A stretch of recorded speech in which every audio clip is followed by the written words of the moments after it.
Same drawing, the one on the left has extra lines. And that's the only difference, right? So it's not about the proportion, it's not about the shapes of the light and the dark, the shadow.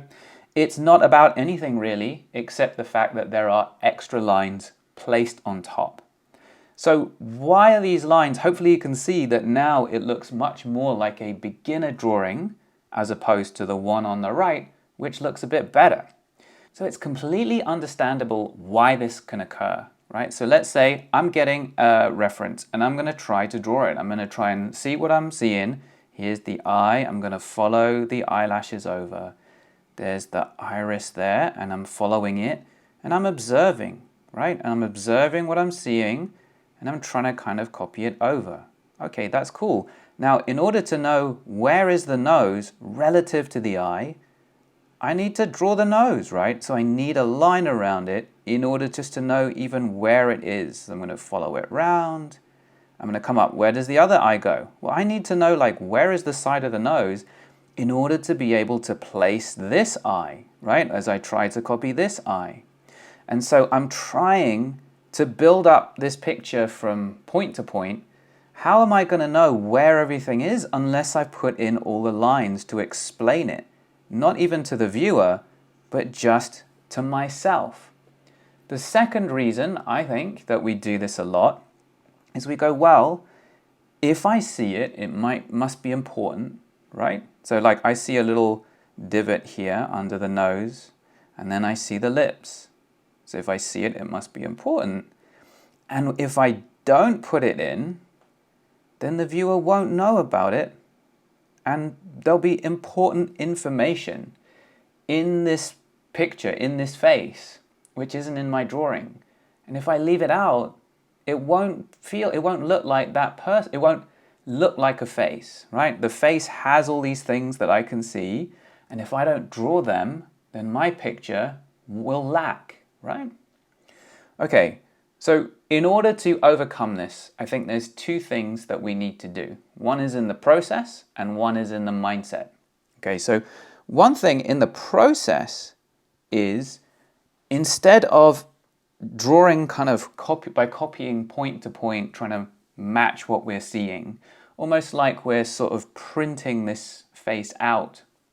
One thing that we can do is try to construct this face from the biggest, simplest forms down to the smaller ones, right? So we've talked about this in other portrait videos, but let's say I think about the big, simple sort of underlying form of the head, and I start to sculpt out the head in big, simple terms.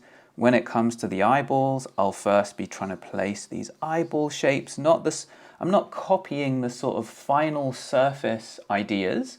So like the eyelashes and the iris, I'm trying to reconstruct this head in terms of this big, simple shapes. And so for the eye, that means the actual eyeball instead of the iris and the eyelashes and things like that. When it comes to the nose, I might try and place the base of the nose and things. Now, I've got other videos that go over a really nice way of doing this, constructing your head from big, simple forms down to smaller ones. And there are other models too. You don't even have to use my version of it, even though mine is clearly the best ever. But so we can have an initial sketch that maps everything out, and then you don't have to kind of use lines to work from point, like final marks to work from point to point and map out the picture. We're going to map out the picture with an initial sketch. So in digital, I can just like remove that initial sketch layer, but on paper, I'm normally drawing on paper, I'll try to draw those lines quite lightly, and then I'll pull them back with a rubber so I can still see them. And then my final marks will be stronger. Sometimes it's nice to have a little bit of those sketchy lines underneath the picture anyway, so it doesn't matter if you can see them a little bit. But mapping out the face is going to be a separate set of lines to the final lines, okay? Now the mindset shift that we're going to have is this idea that if we don't put a line around it, it might not be clear to the viewer, and it might not even look like, my big fear when I'm drawing is like I'm drawing a face and it might not look like a human being. right? And they might, if I don't put lines around the nose, aren't they going to look noseless, like Voldemort? You know, I start freaking out about this stuff. Now, hopefully, when we're looking at these pictures, you can see that even if I take away, like here, I've been able in this one to add a little bit of extra information with a little bit of the shadow, right? There's a little bit of shadow under the nose or in the eye socket. Even without that, you can see that the marks that I've got for this face are pretty minimal, right? A couple of nostrils, like maybe if I wasn't going to have the shapes of value to explain the upper lip and the lower lip, I might have a little bit more than 3 dots to explain the mouth, but you can fill in the blanks, right? So I might kind of explain the opening of that mouth, the you know, the line across the middle of the mouth. Maybe I'll try and have a little bit of a line or something to show where the upper lip is or where the lower lip is or something like that. But even with this, you can fill in a lot of blanks. Now, I want you to think about great acting performances that you see in a movie. Does he look at the camera and say, "I am now angry"? Just really spell it out to the viewer, or does he do an incredibly nuanced version of anger? So, so great performances in movies are going to come down to you feel what's happening, but it's not spelled out to you. It's so much of it is about what hasn't been said. Or imagine your friend tells you a joke, you're like, "What? I don't get it." And then they explain it to you. Now, how funny is that joke when they've had to explain it to you?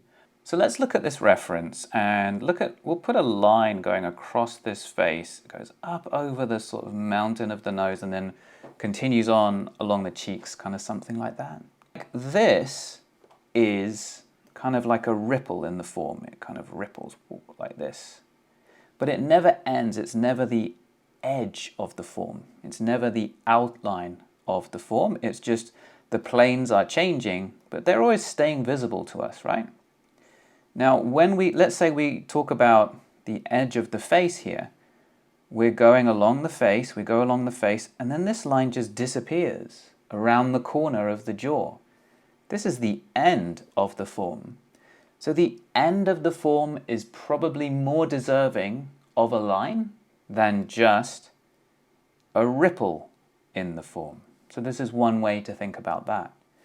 If it's just that the planes are changing, but they're always still visible to us, they're never overlapping so that one form is going in front of another form, or one form is like ending and it's the edge of it, the outline of it, then it's possible that it doesn't need that line.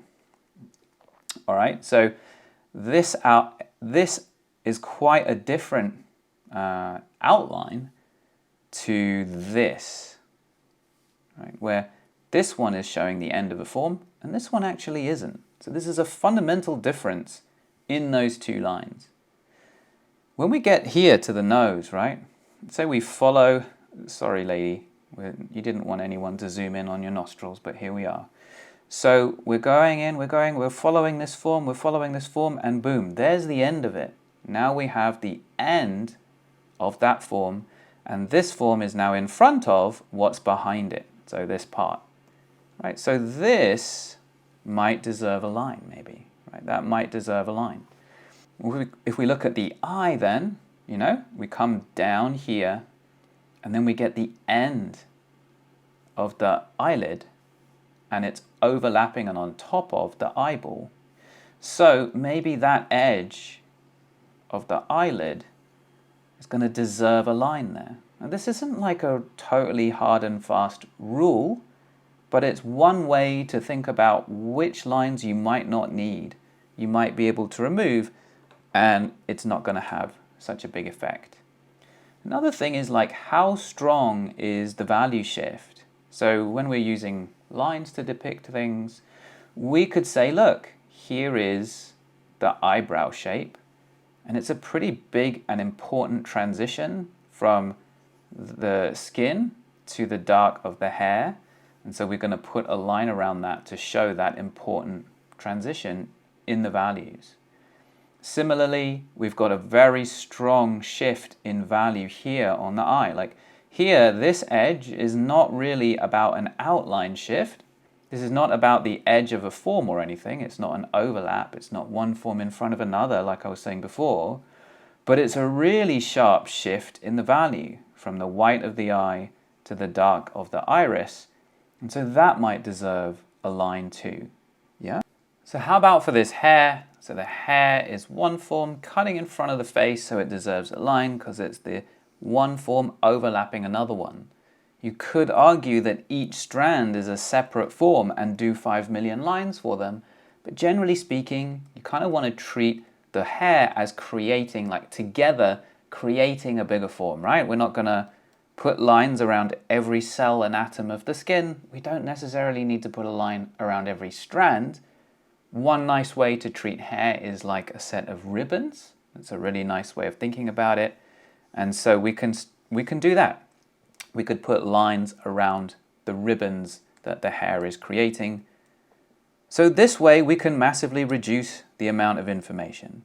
We're starting off by putting lines around a lot of stuff, right? We're actually explaining where we think everything is, but lightly in our initial sketch. This is going to help us find our way around the face, get things in proportion, map things out. We can rub things out, fix it, correct it. Get all of that stuff out of your system in that initial sketch. Then, in our final marks, we only need some of the stuff in order to be able to depict things, and the viewer can fill things in just like a really nuanced, great, subtle performance from an actor in a movie. So here we have a sketch based on simplifying the values of a face. This is actually one that we did together in one of our co-drawing sessions in a study group where we get on Zoom and break down a portrait or a figure together. So what can really easily happen here is we just got two values, light against dark. Now what can happen is you start to lose information into the dark or into the light. So if you look at this, what we've got is the edge of the chin, for the edge of the jaw here, isn't really explained. It's lost inside the shape of the dark, right? Or a lot of stuff in this eye is being lost, for example. You know, where's the upper lip? Where's the lower lip? Where's this? You know, I want to know. Where's the neck? And so you get this temptation to draw all this stuff out. Now, hopefully, when you look at it, you realize actually you don't need that stuff. You can fill in those blanks. It's going to be fine without that. But what I find is that very often students will do something like on the right, where what they'll do is they'll kind of dial down the darks a little bit, not make them too dark, kind of shy away from making them too dark. And then they've got that room to put in some even darker lines into the shadow, like basically wrap lines around everything in order to spell it out again, right? And so hopefully you can see that this is kind of less effective than this as an approach. We can have faith in the power of just the simple shapes of light and dark to explain the face, to explain the portrait, the picture. And we can refine this and improve this. Like, I think that I could probably do better in this eye here, and that would be worth doing, like refining it a little bit to make it better. But what I don't need to do is go in and go, I need to really make this blatant and put a line around every single thing that isn't being spelled out by the shapes of value. So what you might be thinking at this point is, yeah, but when I look at the reference, right, I do see that line. So it's there. So why can't I draw it? And it's the end of the edge of a form too. So thinking about your previous rules, I should be able to put that in. Okay, and that's fine, right? But here's the thing. If you want to depict this in terms of value, in terms of light and dark, then what you could do is you could have the, shadow across on the jaw, that bit of shadow on the jaw. And then the bit behind that is darker. So you could do that, right? And you could make that darker like this if you want to, right? Now what's going to happen is there will be a line. A line will be created between these shapes. So we've got the line, but what you don't need to do is to sort of dial down the shadow and not have it be very strong, just because I see this happen so much. dial down the shadow, and then put a thick line there, just to really hammer it home. Because what kind of happens is, a lot of people are afraid of having really deep darks, like proper darks. So they'll shy away from that, and then they'll put in a thick line in addition to that, because they want to spell out that jawline. So my first suggestion is that you don't actually need any separation. This could all be, this could be one shape, and we have no separation for the jawline, and the viewer, their eyes will fill in and understand what's happening, right? So it could just be one big shape of dark, and it's okay. We don't need that line. But if you do want to put in that line, it could be very subtly created by the separation between these two values. And these two values could be really, really close together. It doesn't need to be like you really hammer it home by having a massive jump in values. It could just be really dark and then even more dark, right? We could have these even closer to, look how close together these could be. So I could bring them really close. And it's still really clearly separated, right? So, and when you have the power to not include certain things, it means that you can bring emphasis to some things. So you can include more information in certain areas, which is what the picture's about, and then you can dial down the information in other areas.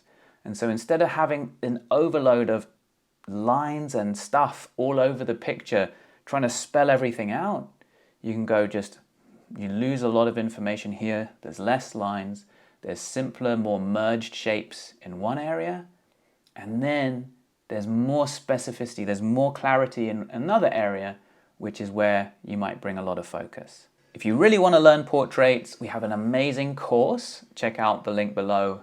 Join our study group. There's one membership where you get all our courses and personal feedback. It's awesome. So check it out. Now, there's another video up on the screen which is about how to do that initial sketch, breaking down a face from the biggest ideas down towards the smaller ones. So check that out too. And if you liked this, hit the like button. Maybe it makes a difference. I have no idea. How does YouTube work? I don't know. It's my job, but I still don't know how to do it. Thank you so much for watching.